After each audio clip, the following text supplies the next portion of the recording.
আসসালামু আলাইকুম। আপনারা যারা নতুন ট্রেনিংয়ের সার্টিফিকেট তুলতে চান তাদের জন্য মূলত এই ভিডিওটি। প্রথমে আমরা মজিলা ফায়ারফক্সে যাব, গুগলে গিয়ে সার্চ লিখব বিএমইটি এলএমএস। সার্চ দিলাম, এখন দেখেন এখানে চলে আসছে বিএমইটি অপশন। এখানে অল কোর্স আছে, PDO certificate, PDO enrolment card, অনেকগুলো আছে। আমরা মূল পেজে দিব বিএমইটি এলএমএস, এখানে ক্লিক করব। এখন দেখেন একটা নতুন চ্যাপ্টার চলে আসছে, ওয়েলকাম টু বিএমইটি। এখানে নাম্বার দিলে ওটিপি যাবে, কিন্তু এটা অফিসিয়াল। উপরে দেখেন একটা ডাউনলোড অপশন আছে, ওইখানে পিডিও সার্টিফিকেট, ওইটা ক্লিক করবেন। এখন এখানে দেখবেন পাসপোর্ট নাম্বারের অপশন আছে, এখানে পাসপোর্ট নাম্বারটা বসাবেন।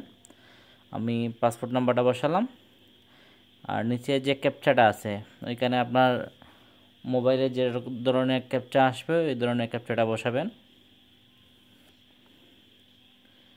ক্যাপচা বসানোর পরে এখানে সার্চ অপশন আছে, সার্চ দিবেন। দেখেন নিচে চলে আসছে ডাউনলোড, ভিউয়ে ক্লিক করবেন। এখন দেখবেন সার্টিফিকেট চলে আসছে। এভাবে করে আপনারা নতুন যে পিডিও সার্টিফিকেট ওইটা বের করতে পারবেন। আমার চ্যানেলটি সাবস্ক্রাইব করে রাখবেন, নতুন নতুন ভিডিও আসার সাথে সাথে আপনারা পেয়ে যাবেন।